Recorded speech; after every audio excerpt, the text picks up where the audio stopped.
جب دنیا بھر میں ریسیشن ہوتی ہے تو وہ اپنے امپورٹس کم کر دیتے ہیں، جس کی وجہ سے ایکسپورٹنگ کنٹری ہمارے جیسے ملکوں کا بڑا نقصان ہوتا ہے۔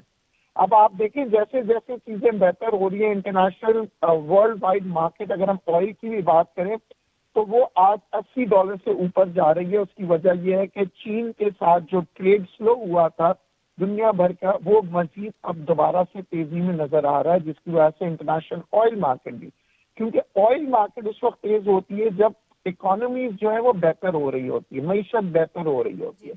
معیشت جب گر جاتی ہے تو کارخانے نہیں چلتے، جس کی وجہ سے آئل کی امپورٹس بھی کم ہوتی ہے، ٹریڈ بھی کم ہوتی ہے، اور اس صورت میں آپ دیکھتے ہیں آئل کی قیمتیں بھی گرتی ہیں۔ ایک جانب جب انٹرنیشنل آئل مارکیٹ میں تیزی آتی ہے پاکستان جیسے ملکوں کو نقصان ہوتا ہے، مگر دوسری جانب پاکستان کو معاشی طور پہ فائدہ بھی اس طرح سے ہوتا ہے کہ جب دنیا بھر میں ٹریڈ بڑھتی ہے تو پاکستان کے بھی ایکسپورٹس بڑھ رہے ہیں۔ پاکستان کی جو پالیسیز اب جو ہم پچھلے کئی مہینوں سے دیکھ رہے ہیں کہ امپورٹ کے اوپر بڑے اسٹرکٹ میجرز لیے جا رہے ہیں کہ اننیسیسری امپورٹ نہ ہو، تاکہ ہمارا جو تجارتی خسارہ ہے، ٹریڈ ڈیفیسٹ جو ہے وہ کم ہو جائے۔ اگر ہم اس پہ قابو کر لیتے ہیں تو پھر ہمارے ایکسپورٹ کے نمبر اگر مزید آگے چلے جائیں گے تو پھر ہمارے کو معاشی طور پہ ہمیں امپروومنٹ نظر آئے گی۔ اور دوسری اہم بات جو پاکستان میں جو ڈالر کا جو پینک پھیلا تھا وہ اس لیے تھا کہ ہم نہیں چاہ رہے تھے کہ یہ فری فلوٹ کا فائدہ اٹھاتے ہوئے چند دشمن عناصر نے پاکستان سے ڈالر لے جا کے افغانستان یا دوسرے ممالک لے جانے کی کوشش کی، کیونکہ فری ٹریڈ تھا، اس کو کنٹرول کرنا بڑا مشکل تھا، مگر اب چیزیں کنٹرول میں آ رہی ہے تو دیکھیں اس وجہ سے پینک جو پھیلایا گیا تھا وہ دراصل ہمارے اپنے لوگ نہیں تھے بلکہ کچھ ہمارے ملک کے دشمن تھے جو پینک کریٹ کرتے ہیں۔ جب آپ پینک کریٹ کرتے ہیں، ملک کے بارے میں برا بولتے ہیں تو انویسٹمنٹس آنا رک جاتی ہے۔ اب پاکستان کو ایک اچھی نظر سے دنیا دیکھے گی، اس کی وجہ یہ ہے کہ اب ہم یہ نہیں کر رہے ہیں، پچھلے 4-5 سالوں میں آپ نے دیکھا ہم صرف اپنی برائیاں کر رہے ہیں۔ کسی بھی دنیا کے ملک میں نہ کوئی اکانومسٹ برائی کرتا ہے اپنے ملک کی، نہ اس کی عوام، مگر افسوس کے ساتھ یہاں پہ سوشل میڈیا کے ذریعے سے دنیا بھر میں یہ پھیلایا جا رہا تھا کہ جی پاکستان میں نقصان ہونے والا ہے، تباہ کاریاں آ رہی ہیں، معیشت تباہ ہو جائے گی، جبکہ حقیقت میں کچھ بالکل برعکس تھا۔ 6 ماہ میں بالکل کچھ اس کے برعکس تھی۔ اچھا ندیم صاحب یہ فرمائیے گا کہ آپ نے بیرونی سرمایہ کاری کا تذکرہ کیا، بیرونی سرمایہ کاری کا کتنا حصہ ہے معیشت کو مستحکم کرنے میں، اور آپ کیا سمجھتے ہیں کہ بیرونی سرمایہ کاری میں اضافے کے لیے کون سے ایسے ممکنہ اقدامات ہیں جو اگر کیے جائیں تو بیرونی سرمایہ کاری میں اضافہ بھی ہوگا اور ہماری معیشت بھی استحکام کی جانب جا پائے گی؟ دیکھیں، بیرونی اگر آپ نے انویسٹمنٹس لانی ہے تو ملک کی آپ تعریف کریں، ملک کی برائی کرنے سے کوئی پیسے نہیں لائے گا۔ ہمیشہ یاد رکھیے گا انسان اسی جگہ پہ پیسے لگاتا ہے جہاں پہ وہ چیزوں کو بہتر ہوتے ہوئے دیکھ رہا ہوتا ہے، خراب ملکوں میں کوئی نہیں لگاتا۔ اب باہر کے ممالک کے لوگ پیسے، اس لیے پہلے ہمارے پاس لیکوڈ منی آتا تھا، ہم خوش ہوتے تھے ریمیٹنس آ رہا ہے، مگر وہ لیکوڈ منی تھا، ہم 16-17% انٹرسٹ پہ دیتے تھے، وہ انویسٹمنٹ کہیں کاروبار میں نہیں لگتا تھا بلکہ بینکوں میں آتا تھا اور بینکوں سے چلا جاتا تھا۔ اب جو انویسٹمنٹ آ رہی ہے، اب آپ دیکھیں سعودیہ کی جو انویسٹمنٹ آ رہی ہے وہ ریفائنریز کی آ رہی ہے۔ اسے ہم کہتے ہیں ملک کی ترقی، معیشت کی ترقی، یعنی کہ یہاں فکسڈ انویسٹمنٹس ہو رہے ہیں، انڈسٹریز میں پیسے لگ رہے ہیں، ہاؤسنگ میں لگیں گے، کنسٹرکشنز میں لگیں گے، اسے ہم کہتے ہیں اچھی انویسٹمنٹس، اور وہ اسی صورت میں آتی ہے جب یہاں پہ ہم سرمایہ کاروں کو بتاتے ہیں کہ آج بھی پاکستان بہت سستا ہے۔ پورے ایشیا کے اندر اگر آپ جا کے دیکھیں، آج بھی اس خطے کے اندر ہماری زمین ماشاءاللہ زرخیز زمین ہے، چاروں موسم ہے یہاں پہ، یہاں خوشگوار ماحول ہے۔ صرف اور صرف اگر ہمارے پاس پولیٹیکل سٹیبلٹی آتی ہے تو انویسٹمنٹس مزید آتے ہیں۔ تو میں یہ ایک ایز این اکانومسٹ گزارش کروں گا تمام سیاسی لوگوں کو کہ اپنے اختلافات چھوڑ کے پاکستان کی عوام کے لیے، معیشت کے لیے کام کریں، اور پاکستان کا جو امیج ہے دنیا بھر کے لوگوں میں یہ ڈالیں کہ جی پاکستان اب یونائٹڈ ہو کے اکانومی کے اوپر کام کر رہا ہے۔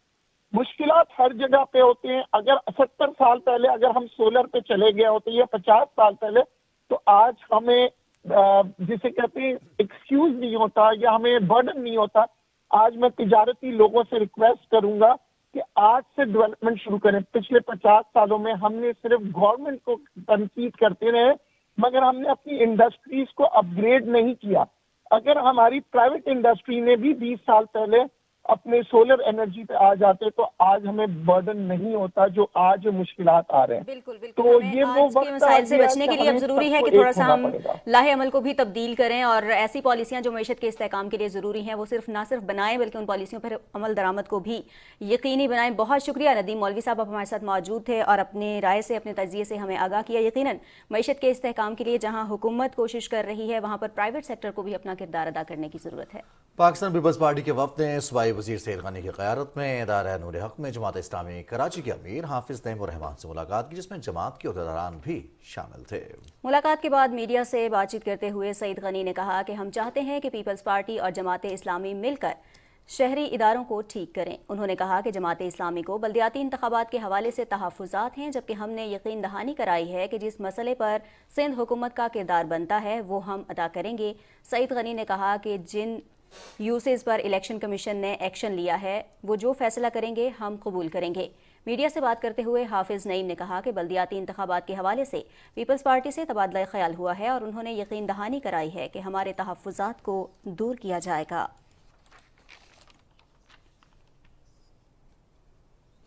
ترجمان دفتر خارجہ ممتاز زہرا بلوچ نے کہا ہے کہ پاکستان روس بین الحکومتی کمیشن برائے تجارت، اقتصادی، سائنسی اور تکنیکی تعاون کا 8واں اجلاس اسلام آباد میں جاری ہے. اسلام آباد میں ہفتہ وار نیوز بریفنگ میں ممتاز زہرا بلوچ نے کہا کہ وزیر خارجہ بلاول بھٹو زرداری عالمی اقتصادی فورم کے سالانہ اجلاس میں شرکت کے لیے ڈیووس میں ہیں. وزیر خارجہ نے عالمی رہنماؤں سے ملاقات میں تحفظ خوراک، معیشت اور عالمی اور علاقائی امور پر گفتگو کی. انہوں نے کہا کہ پاکستان نے پنجگور میں دہشت گرد حملے کی شدید مذمت کی ہے اور ایران سے اپنی جانب سے ایسے واقعات کی روک تھام یقینی بنانے پر زور دیا ہے. ترجمان دفتر خارجہ نے کہا کہ مقبوضہ جموں و کشمیر میں بھارتی افواج کی جانب سے ظلم و بربریت کا سلسلہ جاری ہے. Chairman N D M A lieutenant general Inam Haider Malik نے National University of Science and Technology میں ہیومینٹیرینز پارٹنرز کے ساتھ مکالمہ کیا. Pakistan humanitarians forum, national humanitarians network اور عالمی غیر سرکاری تنظیموں نے مکالمے میں حصہ لیا. سیشن میں قدرتی آفات کے دوران تعاون اور رابطے پر گفتگو کی گئی. پاکستان میں موسموں کی صورتحال اور دیگر عوامل بھی زیر بحث آئے. چیئرمین این ڈی ایم اے نے شرکاء کو قدرتی آفات سے نمٹنے کے لیے تیاریوں اور رسپانس سے متعلق آگاہ کیا. نیشنل ڈیزاسٹر مینجمنٹ کے زیر اہتمام اداروں کے درمیان رابطے اور بروقت اقدامات کی بدولت ایمرجنسی صورتحال میں امداد اور سامان کی ترسیل میں بہتری آئی ہے. ٹیکنالوجی کی بنیاد پر ایسا سسٹم وضع کیا جائے جس سے قدرتی آفات کا پہلے ہی سے الرٹ جاری ہو سکے. تنظیموں کے نمائندوں نے قدرتی آفات سے نمٹنے کے لیے ریسرچ، وسائل اور بہتر انتظام پر زور دیا.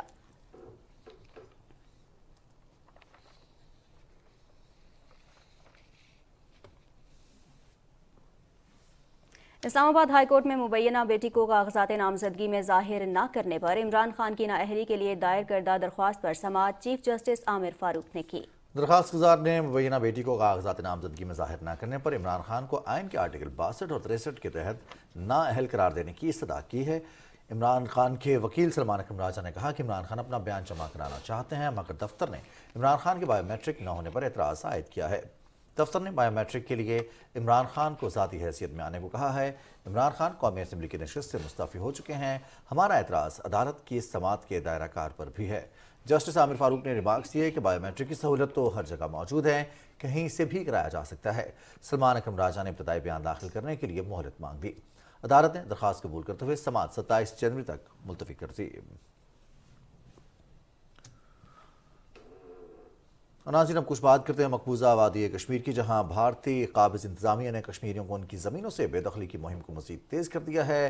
اب یہ لوگ یہاں کئی نسلوں سے آباد ہیں. کے ایم ایس کے مطابق قابض انتظامیہ تجاوزات ہٹانے کی نام دہات مہم کے نام پر کشمیریوں کی زمینوں پر قبضے کر رہی ہے. اس سلسلے میں وادی کشمیر کے مختلف اضلاع میں کشمیریوں کو سرکاری نوٹسز بھی جاری کیے گئے ہیں، جن میں ان سے 7 دن کے اندر زمینیں خالی کرنے کے لیے کہا گیا ہے. دوسری صورت میں انہیں قانونی کارروائی کا بھی سامنا کرنا پڑے گا. کپواڑہ، بارہمولہ، شوپیاں اور بڈگام میں بھی انسداد تجاوزات کی نام نہاد مہم جاری ہے. ان ظالمانہ اقدامات کے ذریعے مودی حکومت ایک منظم طریقے سے غیر کشمیریوں کو مقبوضہ علاقے میں منظم طریقے سے آباد کرنے کی راہ ہموار کر رہی ہے. بھارتی حکومت کشمیریوں سے زمینیں چھیننے کے بعد اس پر اپنے حاضر سروس اور ریٹائرڈ فوجیوں کے لیے ہاؤسنگ کالونیز بھی بنا رہی ہے.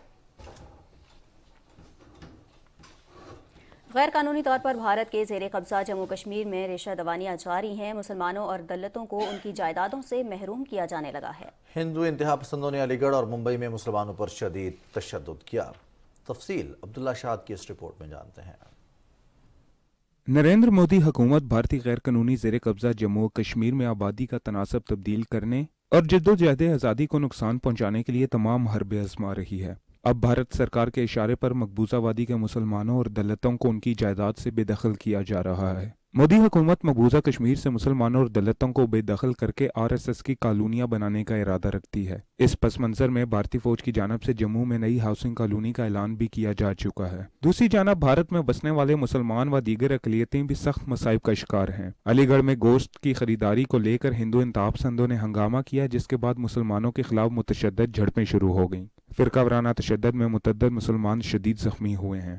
تشدد کرنے والے انتہا پسندوں کو یوگی حکومت کی مکمل حمایت حاصل ہے. اس کے ساتھ ممبئی کے علاقے گھاٹکوں میں BJP کے رکن اسمبلی نتیش رانا کی قیادت میں انتہا پسندوں نے مسجد پر دھاوا بول دیا اور نمازیوں کو تشدد کا نشانہ بنانے کے ساتھ جے شری رام کے نعرے بلند کیے. اس کے ساتھ ساتھ بھارت میں مسلمانوں کے خلاف امتیازی قانون سازیوں کا سلسلہ بھی جاری ہے. جمعیت علماء ہند کی جانب سے 5 بھارتی ریاستوں میں کالے قانون لو جہاد ایکٹ کے نفاذ کو بھارتی سپریم کورٹ میں چیلنج کیا گیا ہے، جس پر 30 جنوری کو سماعت ہوگی. عبداللہ شاد، پاکستان ٹیلی ویژن نیوز. کشمیر کی صورتحال اور وہاں پر بھارتی منظم مہم چلائی جا رہی ہے. لوگوں سے ان کی زمینیں، آبائی زمینیں خالی کروائی جا رہی ہیں. ڈاکٹر مسرت امین صاحب نے ہمیں جوائن کیا ہے، آپ ماہر ہیں بین الاقوامی امور کی. ڈاکٹر صاحب السلام علیکم. وعلیکم السلام. بہت شکریہ ڈاکٹر صاحب، آپ نے وقت دیا نیوز 286 کے لیے. جو صورتحال اس وقت بنی ہوئی ہے تقریباً اسرائیلی طریقہ کار کے تحت وہی کاربن کاپی میں نظر آ رہی ہے کشمیر میں بھی جو بھارتی حکومت کر رہی ہے. 2019 میں پہلے انہوں نے جو بنیادی حقوق ہیں جو اس کی متنازع حیثیت کو منسوخ کیا اور اب وہاں پر آبادی کا تناسب تبدیل کرنے کے لیے سازش کی جا رہی ہے. بہت شکریہ. جب یہ انہوں نے 2019 میں یہ 370 اور 35A آرٹیکل ریووک کیا تھا تو بیسیکلی ان کی اسٹریٹجی جو تھی اس کی مودی گورنمنٹ کی وہ یہی تھی کہ ڈیموگرافک چینجز آہستہ آہستہ لائی جائیں، کیونکہ اور تو ان کو سلوشن کوئی نظر نہیں آ رہا تھا. مسلمانوں کی آبادی 90 to 95% تھی کشمیر میں. اب اگر آپ ابھی حالیہ سروے آپ اٹھا کے دیکھیں تو آپ کو نظر آئے گا کہ 60 to 70 سے نیچے اور 60 سے ابو ہے. اب دیکھیں کہ آپ 90 سے لے کے اب تک کتنی اس میں کمی آ چکی ہے. بیسیکلی ان کا پرپز یہی تھا کہ ڈیموگرافک چینجز جو ہیں کشمیر میں لائی جائیں تاکہ جب اگر جو UN ہے وہ اس کے لیے ووٹنگ کے لیے یا وہ استصواب رائے جو ہے اس کو پلیبسٹ کے لیے بھی کہتی ہے تو اتنے کام ان کی نمبر ہو چکے ہوں کہ وہ انڈیا کے حق میں ہی فیصلہ دے. تو بڑا وہ سے وٹیلی اور بڑا منظم ان کی ایک آرگنائز جو ان کی مہم ہے اس کے ذریعے وہ یہ ساری چیزیں اس کو کرتے آ رہے ہیں. اور یہ بہت میں اس کو کنڈیم بھی کرتی ہوں کیونکہ یہ ایک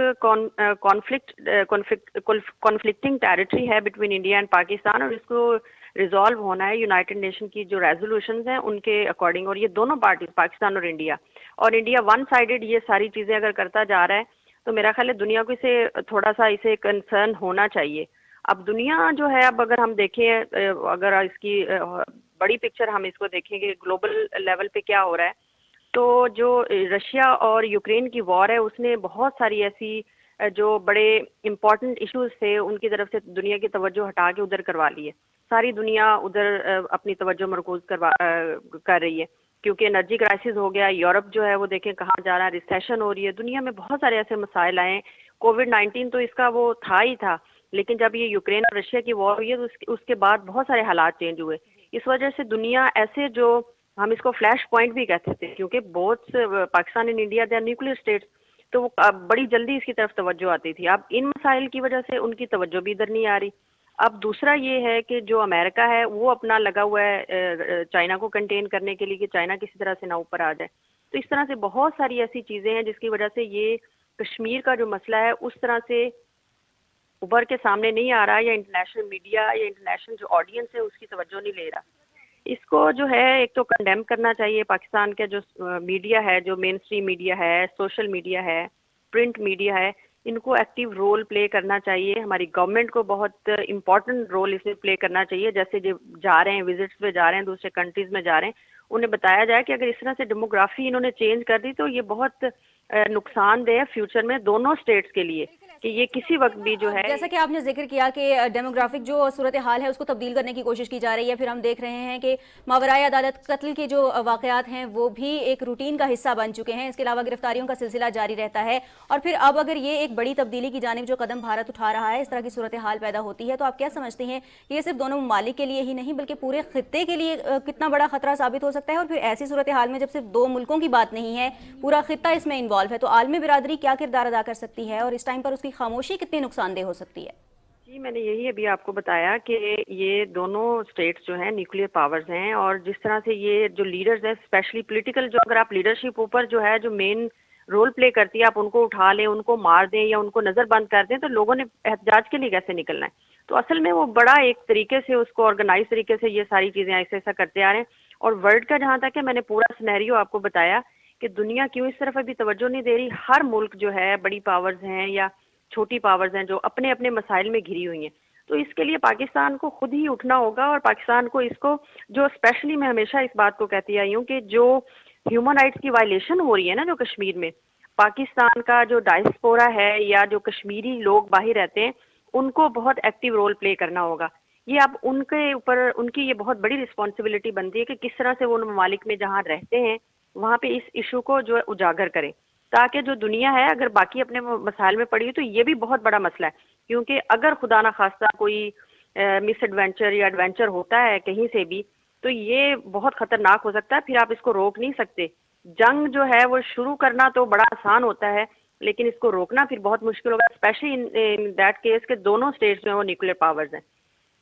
تو جو بڑی جو ہم دیکھ رہے ہیں اس وقت بھارت میں لوگوں کو جو جدوجہد آزادی میں نوجوان حصہ لے رہے ہیں انہیں دہشت گرد قرار دیا جاتا ہے. پھر اگر ہم انٹرنیشنل جتنے بھی کمیونٹیز ہیں یا آرگنائزیشنز ہیں ان کی بات کریں تو ان کے اپنے مفادات ہیں، بھارت کے اندر معاشی مفادات ہیں، بڑی مارکیٹ ہے، خاموشی اختیار کرتے ہیں. لیکن اگر ہم دوسری جانب دیکھیں، کسی اور ملک کی بات کریں تو وہاں پر باقاعدہ فورسز انٹروین کرتی ہیں، امداد کی جاتی ہے. آپ نے رشیا یوکرین کی بات کی ہے تو کتنے ارب ڈالرز کی امداد یوکرین کی جا رہی ہے صرف روس کو کنٹین کرنے کے لیے. تو یہاں پر بسنے والے انسانوں کے لیے اس طرح کے اقدامات یا پھر اس طرح کی آواز نہیں اٹھ سکتی؟ توانا آواز کیا یہ صرف پاکستان کی یا کشمیریوں کی ہی ذمہ داری رہ جاتی ہے؟ دیکھیں یہ بہت امپورٹنٹ کوشچن آپ نے کیا کہ اب آپ دیکھیں کہ انڈیا جو ہے 5ویں بڑی، اس نے اس کو سرپاس، اس کو سپرسیڈ کیا ہے یو کے کو. یہ دنیا کی بڑی 5ویں اکانومی جو ہے وہ بننے جا رہی ہے. تو دنیا کے انٹرسٹ تو ہیں ہی نہیں، ہیں ہی ہیں اس میں. آپ جیو اکنامکس کو، جیو پالیٹکس کو اگر آپ دیکھیں تو انڈیا جو ہے بہت سارے یہ کوارڈ کا اور بہت سارے ایسے جو ابھی انہوں نے بنائے ہیں جو سیکیورٹی پیکٹس ہیں اس کا یہ حصہ ہے. اب انڈو پیسیفک میں دیکھیں کہ امریکہ کے کتنے زیادہ انٹرسٹ ہیں اور کس طرح سے I2U2 آپ کو پتا ہوگا کہ کس طرح سے، اور اسرائیل نے UAE کے تھرو 1 to 2 بلین US$ جو ہیں وہ انویسٹ کیے ہیں انڈیا میں، اور ان کو کس طرح سے وہ ان کی ایگریکلچر کو اور باقی جتنی بھی اس کی IT سیکٹر ہے وہ کس طرح سے اس کو اٹھا رہے ہیں. اتنے زیادہ وہ پیکٹس کا حصہ ہیں، ایگریمنٹس کا حصہ ہیں. کوارڈ کو آپ دیکھ لیں تو کس طرح سے وہ بڑی اسٹیٹس اس میں انوالو ہے نا، تو کس طرح سے وہ اس کو روکیں گی، وہ کس طرح سے اس کے اگینسٹ آواز اٹھائیں گی. اور دوسرا اگر انٹرنلی آپ بات کریں انڈیا کی، تو انڈیا کا جو ہندوتوا کا کانسیپٹ ہے بیسیکلی وہ یہی ہے کہ جو ہندوستان ہے وہ ہندوؤں کے لیے. وہاں پہ جتنی بھی مائنورٹیز ہیں، کوئی مسلمز ہیں، ایون کہ باقی آپ دلتوں کا بھی آپ دیکھیں نا کہ وہاں پہ ان کو بھی نہیں رہنے دیا جا رہا. ان کو پتا ہے کہ ان کو اگر دلتوں کو کوئی رسپیکٹ ہے تو وہ مسلمان ان کو دیتے ہیں، تو وہ ان سے امپریس ہوتے ہیں، ان سے انفلوئنس ہو کے وہ اپنا بہتر طریقے سے وہ ان کے خلاف بھی آواز اٹھاتے ہیں. تو ان کو بھی وہ اسی طرح تنگ کر رہے ہیں. اور کرسچنس کو بھی آپ دیکھ لیں، پوری دنیا کو پتا ہے کہ انڈیا میں کیا ہو رہا ہے، لیکن آپ نے جیسے بات کی کہ وہ اکنامک ان کے سٹیکس بہت ہائی ہیں انڈیا میں، تو اس لیے بہت مشکل ہو جائے گا. اب اس کے لیے یہ کہ پاکستان اکیلا، پاکستان آف کورس پاکستان کو یہ رسپانسبلٹی ان سینس اٹھانی چاہیے کہ پاکستان کو اپنے آپ کو اکنامیکلی وائبل بنانا ہوگا. اور یہ پاکستان کے لیے مشکل نہیں ہے. پاکستان میں پوٹینشیل ہے، پاکستان کے پاس بہت سارے ایسے ایریاز ہیں جہاں پہ وہ ان کو یوٹیلائز کر سکتا ہے. فار ایگزامپل یہ آپ کا سینٹرل ایشیا ہے، آپ کے نیبرنگ کنٹریز ہیں. You have to make them sit on negotiating table اور اپنی لانگ ٹرم پالیسیز ان کے ساتھ ڈسکس کریں کہ کہاں کہاں آپ اکنامک بینیفٹس ان سے لے سکتے ہیں. جب آپ کی اکنامک انگیجمنٹ ہوگی ان ملکوں کے ساتھ تو میرا خیال ہے کہ بہت سارے ایسے فورمز ہوں گے جہاں پہ آپ انڈیا کو نیگوشیٹنگ ٹیبل پہ بٹھا کے اس پہ بات کر سکتے ہیں، تو یہ مسئلے کا حل نکل آئے گا. بالکل سے بہت شکریہ ڈاکٹر مسرت امین صاحبہ، بات کریں تھی. اور یہی وہ وجوہات ہیں جس کی وجہ سے ان عالمی تنظیموں کو یا اداروں کو یا آوازوں کو یہ بھی کہا جاتا ہے کہ وہ خاموش ہیں اور ان کی صرف رپورٹس آنے کی حد تک ہی یہ تمام تر صورتحال رہتی ہے کہ ان کی رپورٹس جاری ہو گئیں سالانہ بنیادوں پر یا ہر 3 مہینے بعد یا ہر مہینے بعد ایک رپورٹ آ گئی جس میں بتایا گیا کہ انسانیت کی کتنی تذلیل کی جا رہی ہے کشمیر میں. پاکستان اپنی ذمہ داری ادا کر رہا ہے. ڈوزیئر ہوں مختلف قسم کے بھارت کی پاکستان کے اندر جو ریاستی دہشت گردی بھارت ریاستی طور پر اس کی حمایت کرتا ہے وہ جس پاکستان پوری دنیا کے سامنے ثبوت رکھ چکا ہے. اس کے باوجود خاموشیہ کلبھوشن یادو کی بات کریں یا پھر بلوچستان کو خیبر پختونخوا میں پاکستان کے ٹرائبل ایریاز میں بھارت کی انوالومنٹ یا پھر افغان سرزمین کو استعمال کرتے ہوئے پاکستان میں انریسٹ کریٹ کرنے کے لیے بھارت جو کچھ کرتا رہا ہے اس کی پوری دنیا کے سامنے ثبوت موجود ہیں, گفتگو ہو چکی ہے, لیکن ابھی تک ایکشن عالمی برادری کی طرف سے سامنے نہیں آیا. بالکل جی, عالمی برادری کو اب ضرورت ہے کہ اس وقت وہ اس پر ایکشن بھی لے اور ہم اس وقت پروگرام میں آگے بڑھیں گے, کچھ دیگر خبروں کو پروگرام کا حصہ بنائیں گے. یہاں آپ کو بتائیں کہ ملک کی سب سے بڑی فصل گندم کو یوریا کھاد کی اشد ضرورت کے وقت کھاد مہنگی اور نایاب ہو چکی ہے.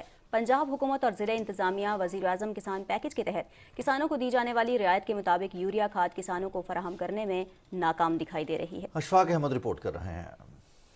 جنوبی پنجاب کے ضلع رحیمہ خان میں اس سال 7 لاکھ ایکڑ رقبے پر گندم کی فصل کاشت ہے جس کے لیے 15 لاکھ بوری کھاد کی ضرورت ہے. وزیر اعظم شہباز شریف کی طرف سے کسان پیکج کے تحت کاشتکاروں کو کھاد پر سبسڈی دینے کے باوجود کسان مہنگے داموں کھاد خریدنے پر مجبور ہیں. گندم کی فصل کو اس وقت کھاد کی ضرورت ہے اور رحیمہ خان میں یوریا کھاد کے ذخیرہ اندوزی اور مصنوعی قلت سے کھاد کا بحران شدت اختیار کر گیا ہے. وزیر اعظم میاں شہباز شریف کا زرعی پیکج اگر اس پہ عمل درآمد کرا لیا جاتا تو کاشتکاروں کی فصل بہتر ہو جاتی, جس سے ملک کے اندر گندم کا بحران جو تھا وہ ختم ہو جانا تھا. کی فصل بالکل تیاری کے مرحلے میں ہے. اس وقت گندم کو یوریا کھاد کی ضرورت ہے جو کہ اویلیبل نہیں ہے. ضلع میں اس وقت گندم کی فصل کو یوریا کھاد کی ضرورت ہے. گندم کی بڑھوتری کے وقت فصل کو کھاد نہ ملنے سے اس کا سٹا کمزور اور چھوٹا رہ جائے گا. گندم کا دانہ بہت کم اور باریک بنے گا, جبکہ فصل کو بر وقت کھاد ملنے سے نہ صرف سٹا بڑھے گا بلکہ گندم کی پیداوار میں 15 سے 20 من فی ایکڑ اضافہ ہوگا. گندم کی بڑھوتری کے وقت کھاد کمپنیوں کی طرف سے یوریا کھاد کی قیمت میں 190 روپے اضافے کے ساتھ کھاد لیڈر یوریا کھاد 2440 روپے کی بجائے 3000 روپے میں فروخت اس شرط پر کر رہے ہیں کہ کاشتکار یوریا کے ساتھ ایک بوری ڈی اے پی کی بھی خریدیں. ہر ڈیلر یہ کہندا کہ جڑیاں فرٹیلائزر کمپنیاں نے وہ سانوں دیندیاں ایک ڈی اے پی تے ایک یوریا, جدوں کہ زمیندار نوں ڈی اے پی کی ضرورت نہیں ہے. اس وقت کسان کو کھاد کی بر وقت اور وافر مقدار میں فراہمی کو یقینی بنا کر نہ صرف گندم کا پیداواری ہدف حاصل کیا جا سکتا ہے بلکہ ملک کی غذائی ضروریات کو پورا کرنے کے لیے گندم کی درآمد پر خرچ ہونے والے قیمتی زر مبادلہ کی بھی بچت ہو سکتی ہے. عرض کر دوں کہ علاقے بشو میں امریکن شکاری ڈیرون جیمز ملمان نے استور مارخور کا کامیاب شکار کیا ہے. مارخور کا ٹرافی سائز 47 انچ تھا. امریکن شکاری نے محکمہ پارک اینڈ وائلڈ لائف گلگت بلتستان کو 3,66,46,500 روپے ادا کر کے قانونی پرمٹ حاصل کیا تھا. شکار کی کل رقم کا 80% مقامی کمیونٹی کو ملے گا. اس موقع پر مقامی کمیونٹی نے محکمہ وائلڈ لائف بلتستان کا خاص طور پر شکریہ ادا کیا. اور ناظرین, بلوچستان میں برف باری کے دوران قومی شاہراہوں پر ٹریفک کو بحال رکھنے کے لیے اقدامات پر تیزی سے عمل جاری ہے. وزیر مواصلات اسد محمود کی ہدایات پر شاہد احسان اللہ کی سربراہی میں NH بلوچستان برف باری کے دوران متاثرہ شاہراہوں کو بحال کرنے کے لیے سرگرم ہے. برف باری کے مسائل سے نمٹنے کے لیے متعلقہ مقامات پر کیمپس قائم کیے گئے ہیں جہاں مستعد عملہ تعینات ہے. قلات, چمن, لکپاس, نوشکی, کچراک, قلعہ سیف اللہ, کوئٹہ, مت شاہراہوں سے برف ہٹا کر ٹریفک کے لیے بحال کر دیا گیا ہے. تمام مسافروں اور شہریوں کو مطلع کیا جاتا ہے کہ صوبے کے نارتھ ریجن کی قومی شاہراہوں سے برف ہٹا کر شاہراہوں کو ہر قسم کی ٹریفک کے لیے کھول دیا گیا ہے. اتر بلوچستان ان دنوں شدید سردی کی لپیٹ میں ہے. برف باری, بارش اور نقطہ انجماد سے کم درجہ حرارت سے لوگوں کو پریشانی کا سامنا ہے. انسداد پولیو مہم اور بلاک ہو جانے والی شاہراہیں بحال کرنے کا مشن بھی کامیابی سے جاری ہے. اسی حوالے سے رپورٹ کر رہے ہیں کوئٹہ سے وقار احمد.